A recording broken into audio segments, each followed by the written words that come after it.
All right, our next speaker, this theme this week, or these 2 days, has been leadership. And we've had two wonderful presentations on leadership. And our next individual is retired Navy SEAL Captain Lief Mollo. He served for 27 and a half years.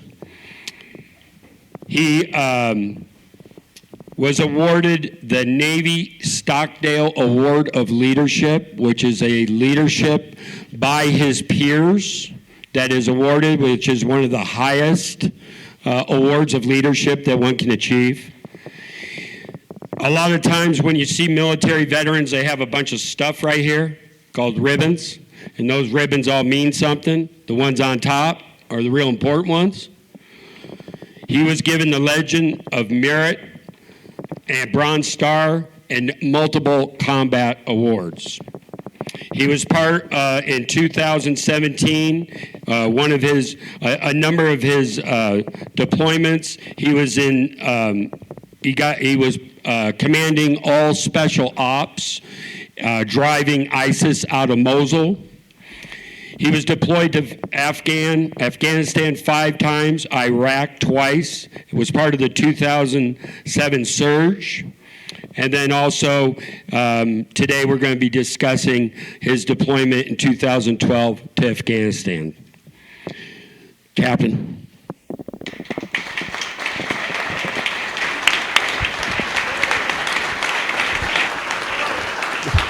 Well, is this thing working? Can you hear me? Good to go?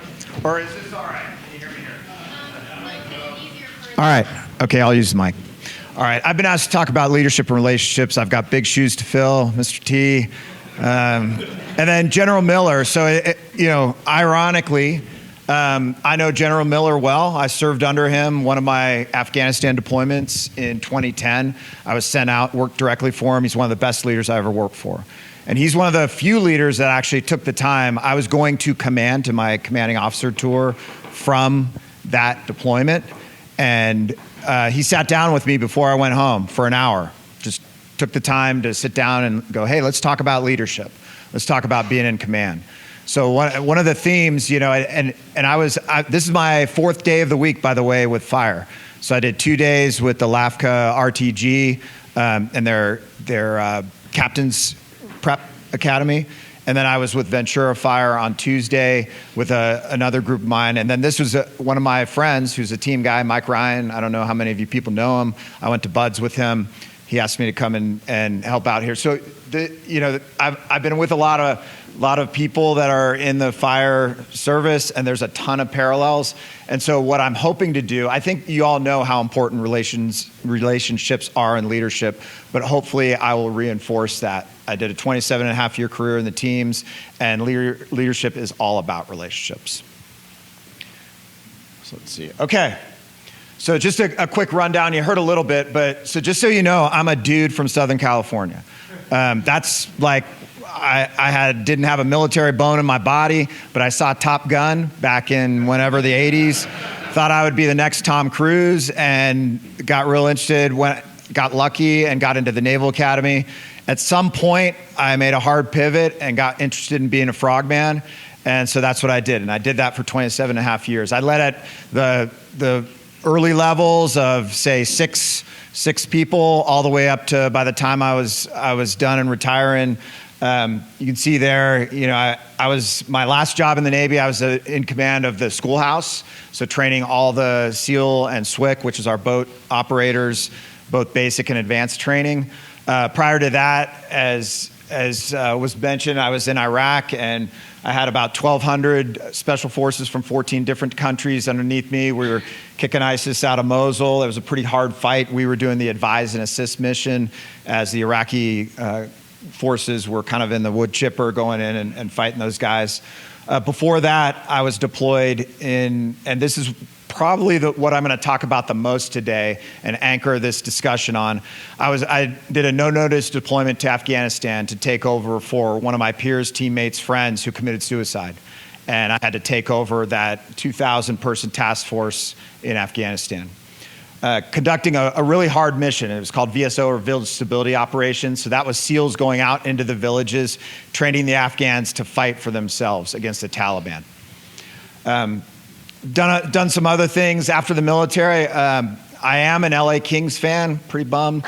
And ironically, I worked for the Anaheim Ducks for about a year and a half after I retired. Really, really hard. I was still Kings on the inside, though, believe me.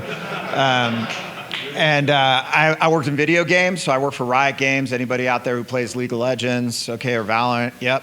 I worked there for 3 years. That was kind of an odd job, but it was super, super fun. And then currently I work for a big defense contractor, actually doing drone stuff and other things like that. And then on the side, I work with All American Leadership, and we have a very strong bond with fire. So I've been, one of the reasons I wanted to put this here is that, so there's the young me, that's the me that didn't know anything, thought I was really cool. That was right before I went to Bud's training with my then fiance, Tracy. That's us kind of spit out on the other side of my career when I retired. We've been married for we'll hit 32 years in October, have 2 adult kids. Yeah.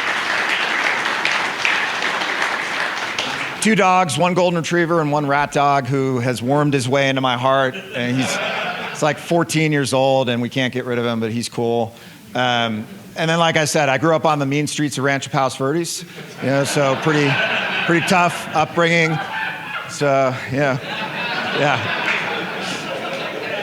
So I joke with people, I was the original Iron Marsh Mollo. That's what I say, my last name's Mollo, so yeah. Actually, I did, no kidding, I did get jumped by a gang of skinheads when I was a paper boy in Rancho Palos Verdes. So that was one of the early formative, a lot of people say that's why I ended up being a SEAL, but anyways, so. All right, so this thing, I don't have a whole lot of words on it, so I think you'll thank me for that, but I do have a lot of pictures. I believe pictures tell a lot. Okay, so let's just get right to it. I was in Massanutten on a vacation. I had just finished up 2 years commanding SEAL Team 8, and we had been kind of sidelined, or I personally felt like we had been sidelined as a team because we had kind of the not really sexy mission. We were deploying elements to places like Europe and Africa, and meanwhile, all the other commanding officers on the block and all the other SEAL teams were going to Afghanistan. That was the show. And they were doing this village stability mission. So I was gonna deploy, but it was kind of a consolation prize. I was gonna go deploy to a staff. And then next thing you know, I get a phone call and it is, hey, Lief, you gotta make your way back to Virginia Beach. Joe Price is dead. And no more details. We got in our car, packed the family up and drove back. And 2 days later, I was on a plane to Afghanistan. Christmas morning, I was receiving, along with a few other people, Job's body at Dover, Delaware. And the first decision I had to make, which was a hard one, was would I keep the command master chief who was there in place? A guy named Jeff Peeler. And we'll get to it a little bit later, but we're a very, very small, we'll get to it now, we're a very, very small community, as I'm sure the fire service is. There's really only 1 degree of separation between anybody in the teams. I had known Jeff for a long time, but I had just gotten done with 2 years of one of the finest master chiefs in the Navy, a guy named Tim Beamer, and we had lived together, we had lived through a lot together for 2 years, and they basically gave me a choice. They said, you can bring anybody out that you want.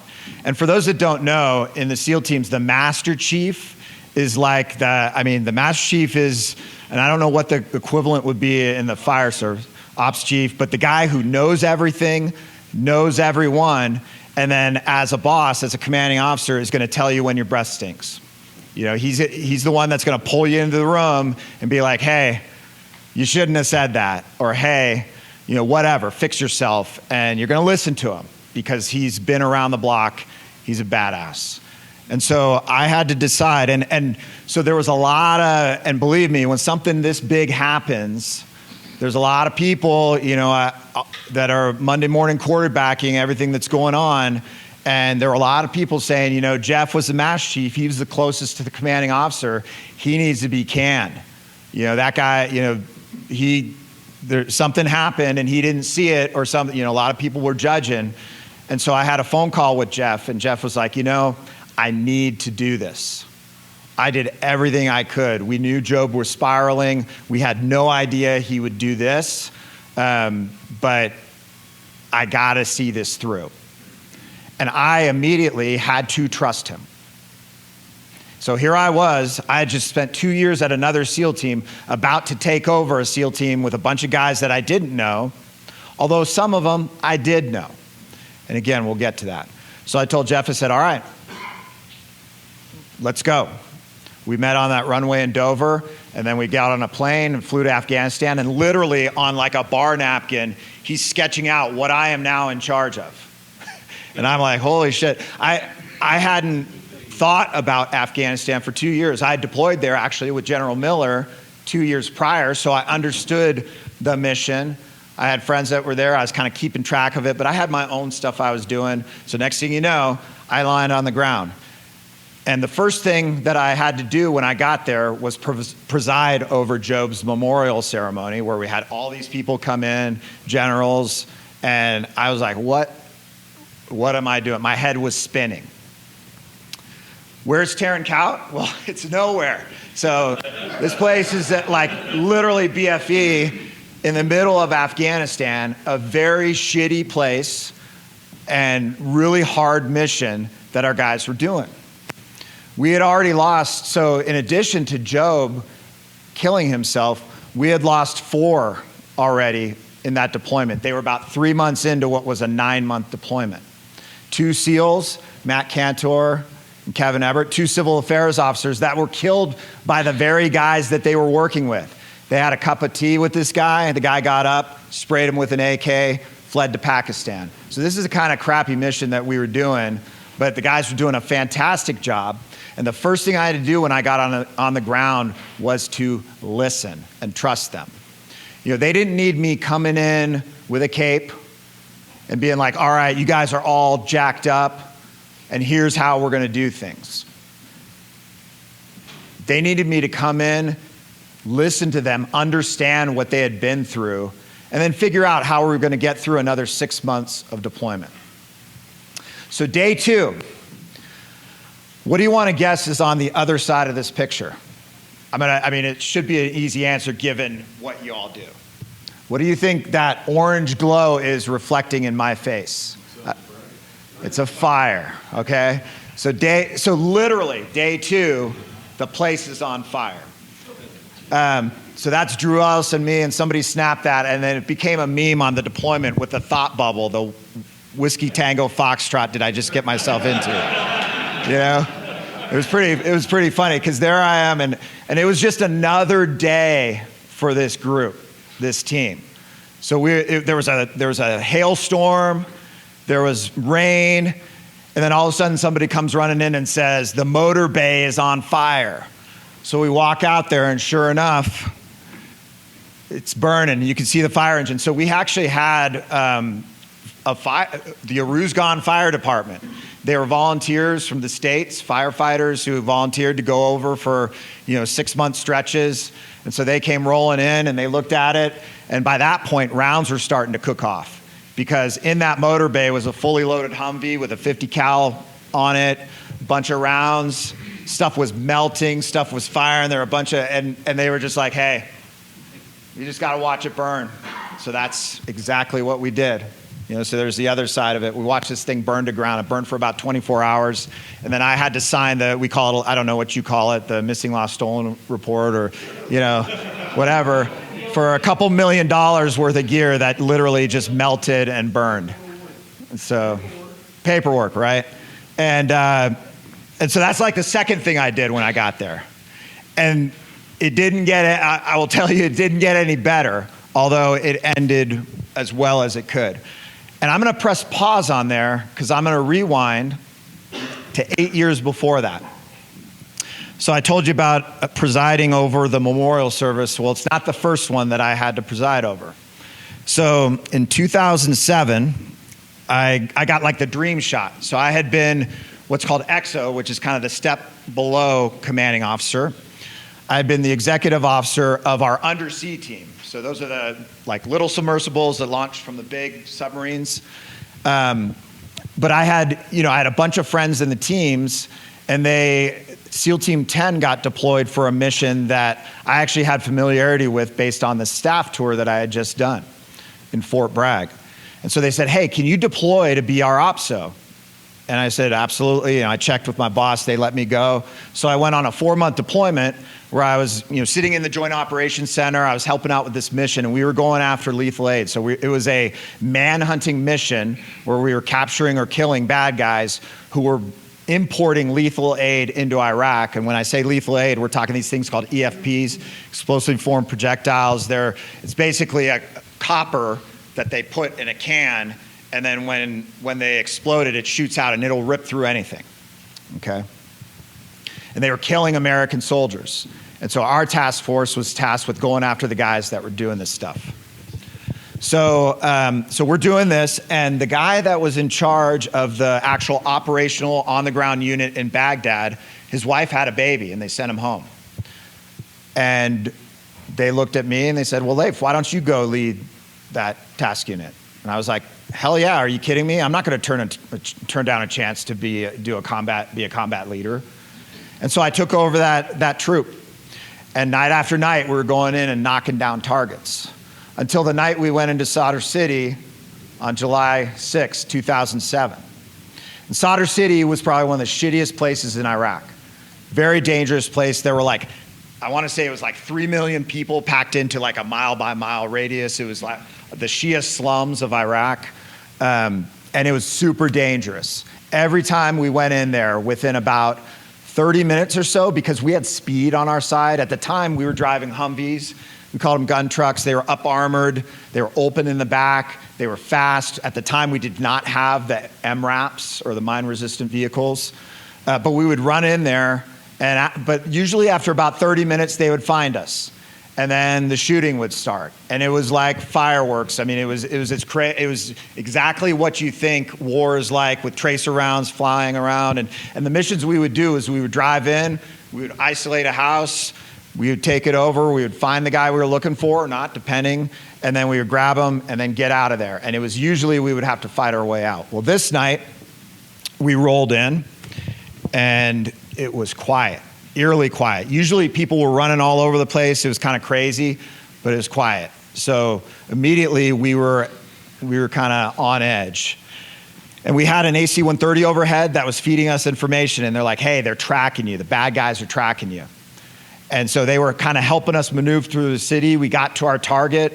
The person that we were looking for was not there. So we started heading back. And then one of our trucks got a flat tire.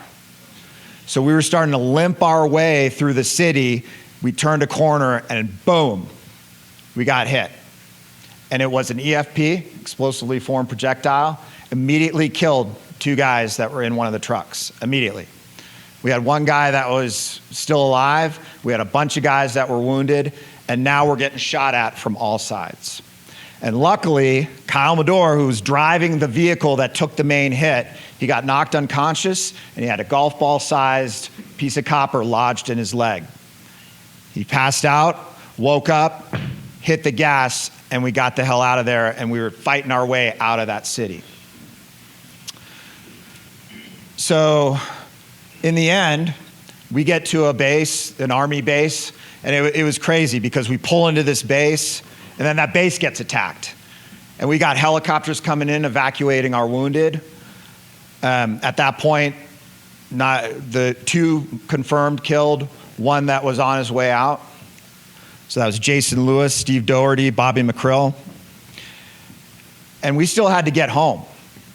We were being attacked there, bunch of stuff going on. But I will tell you, as a leader, as the guy who was in charge, I felt, how do you feel more defeated? And that I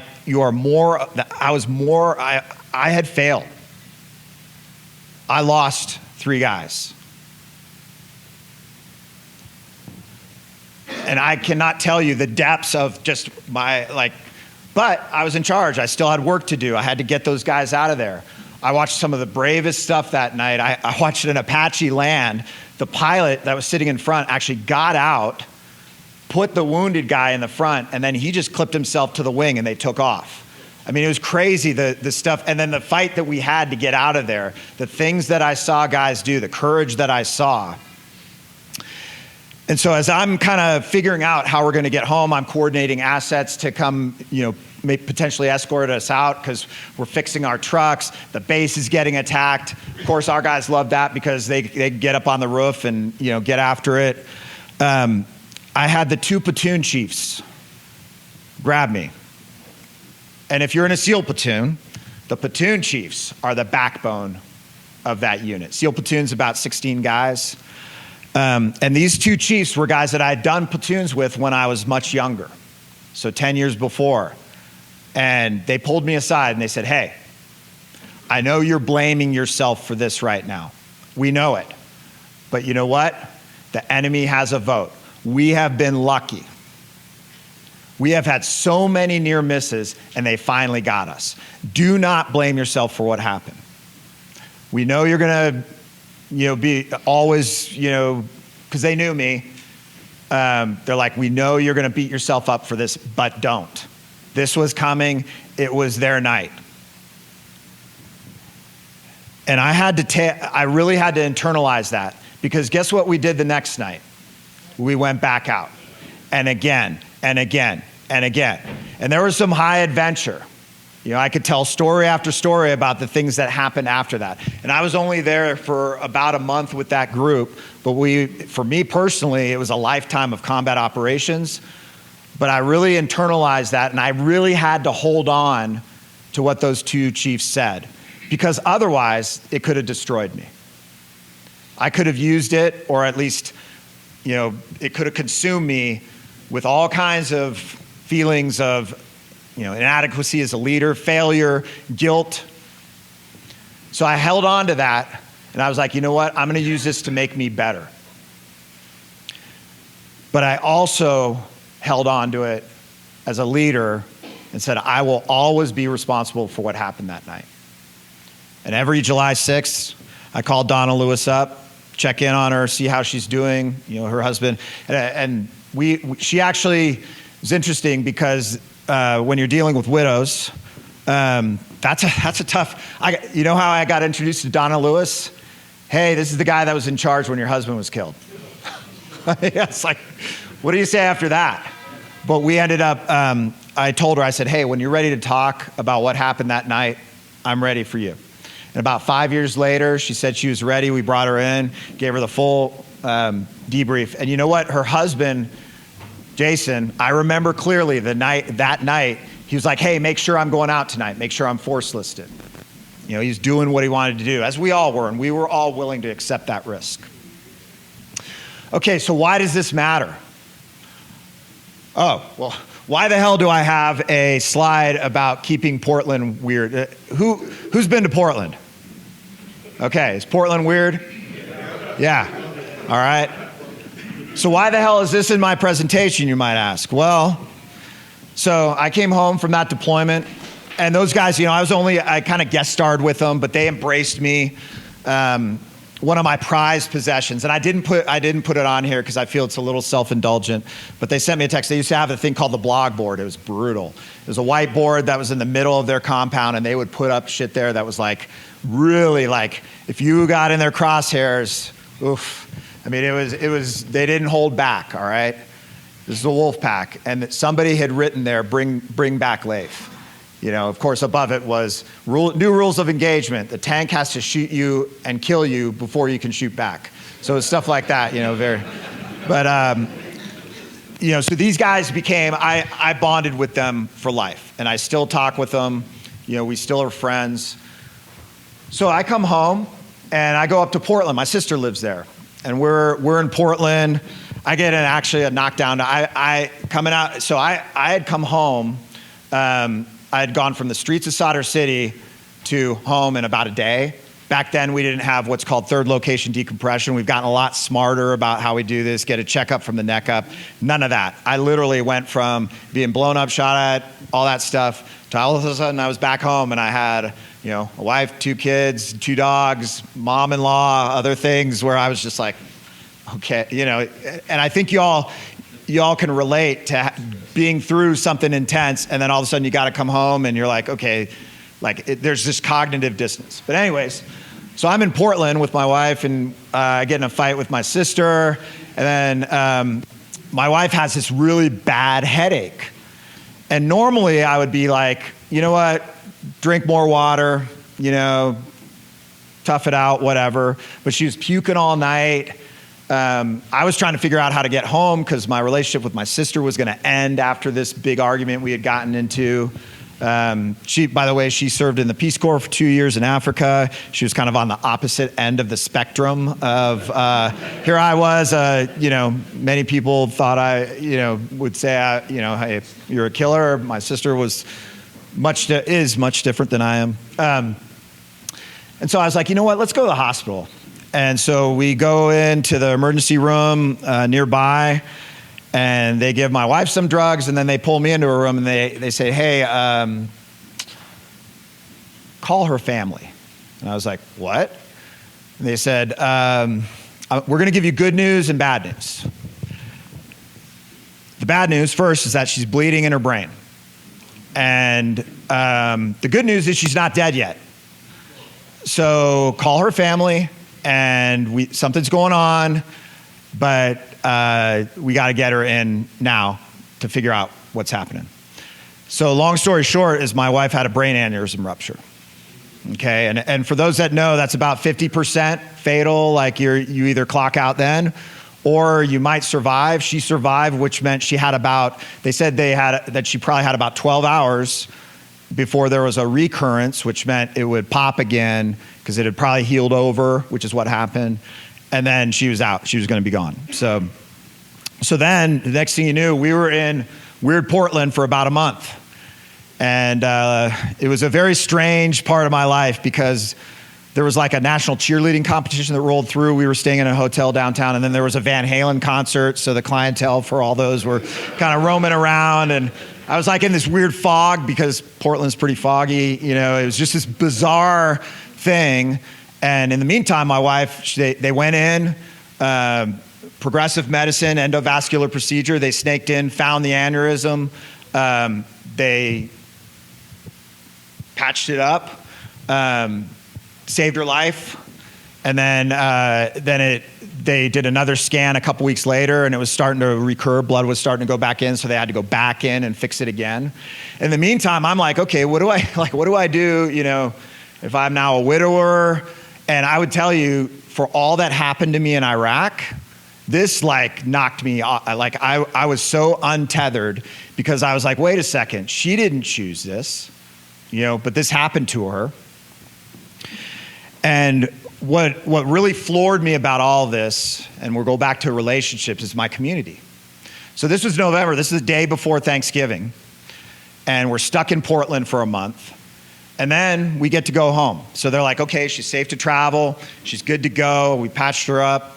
They did what's called a coil. Have you heard? They go in and they push a bunch of coils into this thing. And then when they went back in, they put a stent in. And she's fine. She's on drugs, They put her on some gut. That was back when fentanyl. She called it my friend fentanyl because it was super helpful to get her over all the pain and all that. But when we went home, we had my Naval Academy classmates who got us home in style. When we showed up at home, our house was decorated for Christmas. That was the SEAL team I was at. They broke into my house and took care of us. We had meals for the next month. I mean, it was the gratitude that I had to my community for what they were willing to do and what they just, without even me asking. I didn't ask for help, but they gave it to me. And I could never repay them for that. And the only way that I felt I could repay them for that was, okay, you know what? I'm going to stick around and I'm going to be as good of a leader as I can for this community. And we also said, you know what? Believe me, something like that happens and really quick you reprioritize what's going on in your life. And I was ready to give it all up. I was still tracking career-wise, but I asked my community, I'm like, hey, that was, the Iraq deployment, at that point, that was deployment number 9, I think. I ended up doing, no, deployment number 10, I ended up doing 12 total, or 9, yeah. And so I was like, hey, you know, I can't deploy anytime soon, but I don't want to be in this community, you know, as a guy that just rides a desk. So if I do deploy, it's got to mean something. Well, the next deployment I did was pre-command under Scott Miller. And then there I am back in Afghanistan. So let's fast forward back to 2012, 2013, where I'm now with this team that's been traumatized, and it didn't end. What you see there, you know, that's an RG, mine-resistant vehicle that got on base.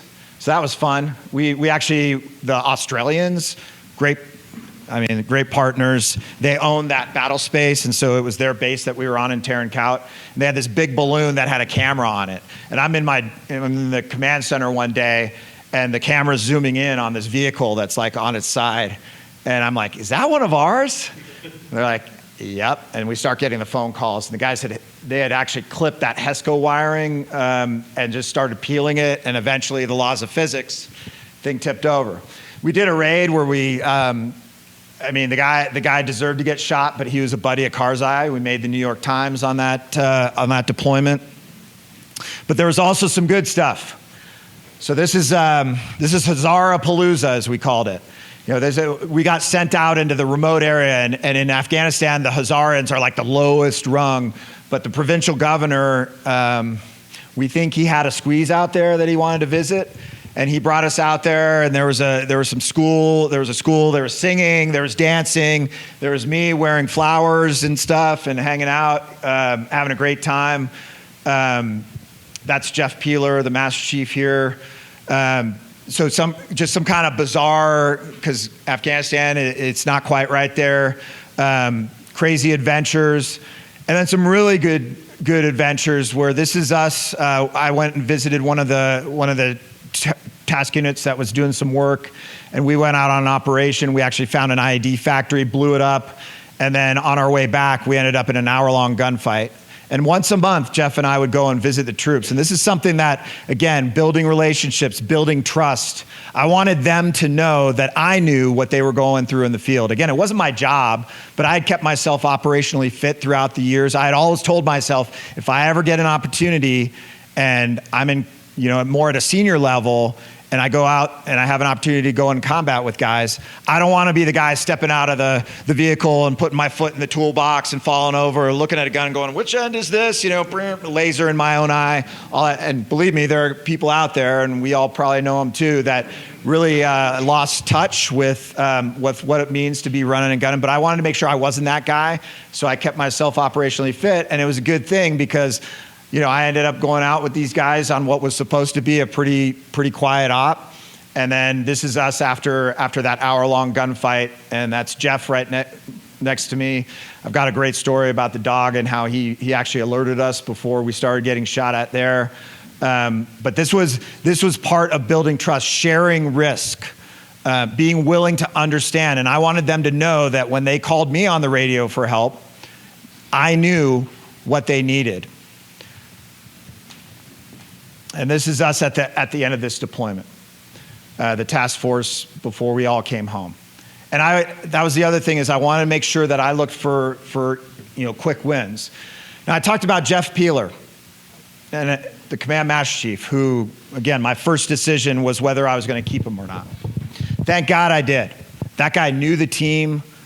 He knew everybody. There was no shortage of, you know, those ankle biting people problems that he helped me handle and navigate. And guess who was in one of the back of the trucks there that night in Sadr City? Jeff Peeler. So he knew, and I knew, and we didn't have to say anything about the trust and the need that we both had to trust each other right away, but to carry that through the rest of that deployment. Now I'm going to talk about one more thing, which is, so I think one of the themes that I really want to press on here is that relationships. We build relationships for all kinds of reasons. When it comes to leadership, It's important to build those relationships so you do have somebody in your life that's going to tell you when your breath stinks. You also need to have somebody in your life that tells you it's okay.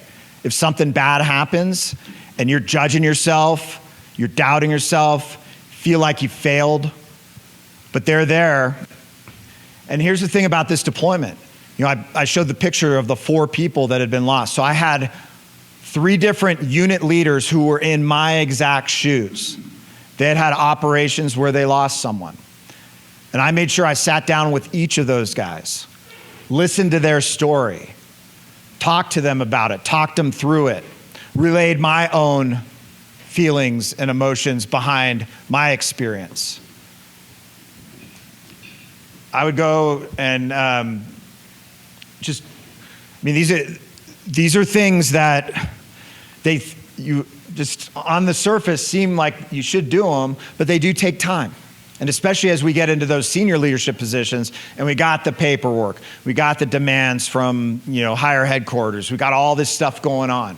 But when we take the time to stay in touch, to sit down with people, to talk to them on a human level, to build that trust, to listen, to have that empathy, it's amazing what you can accomplish. And I will tell you that 6 months, I would give it back in a heartbeat to have Joe Price alive. I would. But it was the best and most rewarding leadership experience of my life. I'm going to leave you with one final story. So this goes back to young Lief, okay? I was on my 2nd platoon commander deployment. So at that point, I kind of knew what I was doing. And I was deployed to Kosovo, the Balkans. We were doing some reconnaissance operations there. And we were in support of another SEAL unit that was kind of an admin function, but they had put themselves in, and I was butting heads with them. And when I was a midshipman at the Naval Academy, I met this legend. His name was John McTighe. At the time, he was a commander, SEAL. I was super impressed with him, hit it off with him, and he became my mentor, a guy that I would bounce stuff off. And actually, I found out later in life, I wanted to go to his team, but he deliberately assigned me to a different team so that we could maintain our kind of mentor-mentee relationship that we had. He was well respected in the community, still is. He still works in the community. He's now probably one of our most senior graybeards. He's a civilian that works at the headquarters. We're still great friends, and we tell this story all the time to each other. So I'm in Kosovo. I'm thinking I'm doing the right thing. I'm fighting for my guys. I'm butting heads with that higher headquarters because I think they're all screwed up and they don't have the right priorities. And I'm fighting for the boys, and really, thinking I'm doing the right thing. One day I'm in the operations center, I get this phone call, and it's John McTighe. And the guys are like, hey, John McTighe wants to talk to you. And I'm like, well, how did John McTighe find me in the middle of the Balkans, in the middle of Kosovo, in the middle of this jock, and what's he got? And I'm like, hey, John, how's it going? He's like, hey, Lief, I hear you guys are doing some great ops over there in Kosovo. Hey, I just wanted to talk about something. And I'm like, what? And he's like, hey, I want you to make sure you know this. Right now, you have a reputation of being a stubborn, hard-headed punk. I'm like, okay, wow. And he's like, the guys you're working for, that guy, his name's Commander Pybus. He's a good guy. He knows what he's doing. He's going to be around a while. I want you to be around a while. So you need to fix yourself. And I was like, shit. Nobody had ever talked to me in that direct of a way before. But it was John McTighe. At that point, I had known him for probably 10 years. And I was like, well, I better listen to him. I better fix myself. And so what did I do? I fixed myself. I kind of took a step back and started, looking around, and I was like, oh yeah, I guess I am a stubborn, hard-headed punk. And I guess I better start looking at the bigger picture, and I better start getting along for the good of a lot of things. And so I fixed myself. And Commander Pybus went on to be Admiral Pybus, who was in charge of all SEALs for a while. When I did my commanding officer tour, that was when he was the head admiral. These guys stick around. And so my message there is reputation with these people that we have relationships with. My other message, it means something and I'm sure you know this in the fire service, it's a small world. We're all connected. We're all going to stay connected with each other. The other piece of it, though, is that you can fix yourself. I mean, that reputation I had was not unrecoverable. And I reached out to the people I trusted, and I said, hey, what can I do to kind of fix myself? And they told me. Sometimes we don't really do a good job with each other of being direct, of just getting to the point and telling each other. And we let people walk around with kick me signs on their back, sometimes for years, and we don't say anything. My challenge to all of you as leaders is to be the person that when you see something, you go in and you give feedback. Just pull them aside. And it's interesting, humans respond in a couple different ways. This is what I've found as true.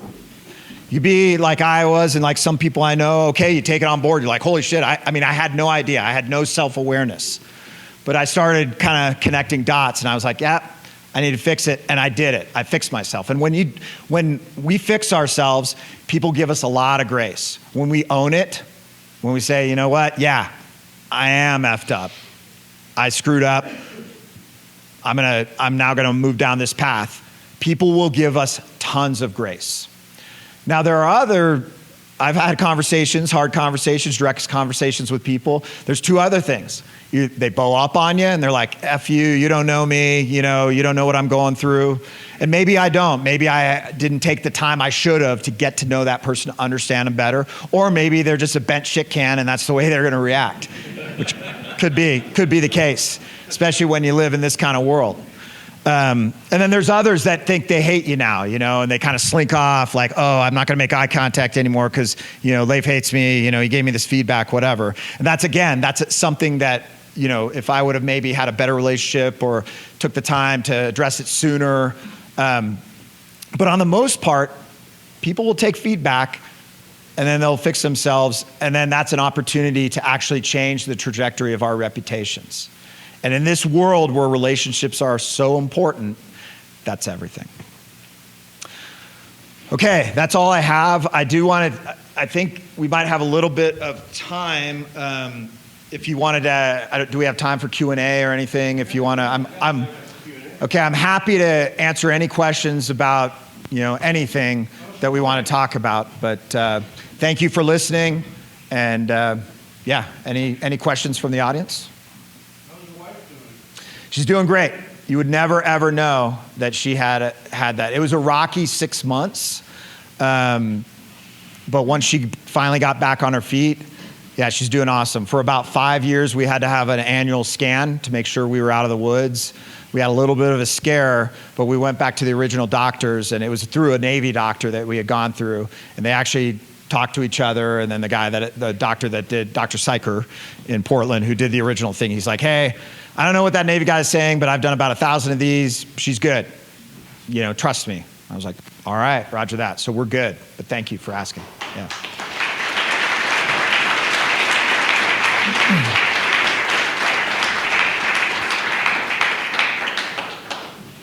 Anything else?